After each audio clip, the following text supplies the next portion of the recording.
Hey everybody, welcome to another video. Today we're going to be doing I guess you could say, user-friendly tutorial. This is a tutorial on how to fix any kind of jamming issue you're having with your Nerf Stryfe. Now this is for stock. This is if you've not modified your blaster at all, and you just bought it from the store and it's having any kind of jamming problems with older magazines, or just when rapid firing it doesn't want to fire, it'll get jammed up a little bit, you have to remove the mag and stick a new one in or such. We're going to be fixing that today, and it's a very simple fix. And there are two ways of doing it. Now, we're going to go ahead and show you the hard way first. And the reason why I say that is because it's not really hard. It takes a tiny bit more time, but it's probably the best way to do it. And that is to actually open up your blaster. Now, that's very easy to do. All you have to do is remove all the screws on the left-hand shell of the blaster itself. And they're pretty simple. I would leave them in their slots, okay? You don't have to actually take them out. Just as you can see, I have mine just setting in here. The only one you don't have to do on the side is this front one here in the orange piece. This does not need to come off. That is actually a completely separate piece. So all the pieces in the blue and everything else, just don't undo that first screw on the nose here. Once you've undone that, it comes off really easy. You want to be fairly careful when you do this, however. So just kind of start prying it up around, and you'll notice that half of the shell comes off. Don't worry if you hear tiny little snaps, but it comes out very easy. You can go ahead and set this aside. We don't need this side of the shell anymore. And it's got all our screws in place, so we don't need to memorize where they go and such. Once you're inside, you want to make sure you do not lose this little piece up here.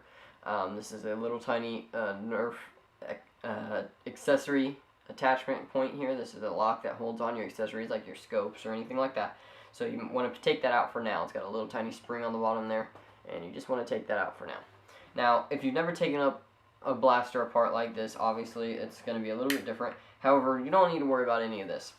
First thing we're going to do is go ahead and just open up the jam door, or you can pull it off. Either way, you can just slide right in there, so you can just leave it on there if you want to. There's a little tiny lever right here, and what this is whenever that lever is not being pressed up by a dart, it does not allow your trigger to be pulled, as you can see here. Now, whenever I go ahead and taking it out already, just a second here. Whenever I push on the top of it here, so just push up on that and pull the trigger, it allows me to, once I decompress the lock. Okay, there's a lot of safeties in here. But what I'm trying to show you is if this is not depressed far enough, the trigger will not pull. Once it's depressed, the trigger pulls and you fire your dart.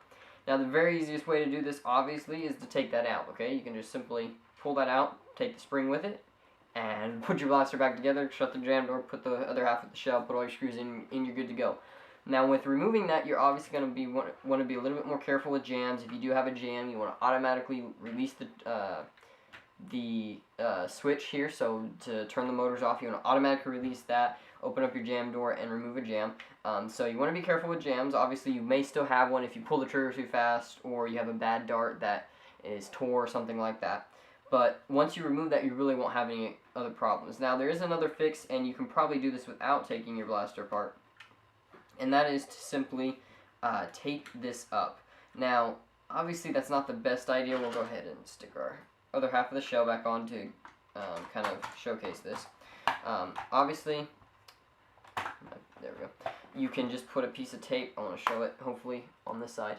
You can put a piece of tape right in here that holds that trigger up on this. It's pretty sloppy, obviously, but you don't have to take your blaster apart, so it is easier. Just simply put a piece of tape on the inside, which will hold it up, and then tape it to this. That's another way of fixing it. However, I don't recommend it if you have the time. It only takes a couple of minutes to undo the screws, lift this portion of the shell off, remove that piece, and put the shell back on, and you're good to go, and you won't have any more jamming issues like that. Now, obviously, if you put a broken dart or anything through there, or fire it way too fast, you will end up with jams. I'm not saying it's going to not have jams, but that'll fix any kind of problem like that. So, hopefully this has helped, guys. Thank you very much for watching. If you have any questions, leave them in the comment box below, and I'll try to answer them as soon as possible. Obviously, once you're done, you want to put all your screws back in together, and don't forget to put this little piece back in, okay? This piece just goes right there in the slot, and it's pretty simple process of putting that in. So, hopefully this has helped. Thanks, everybody, for watching, and have a nice day.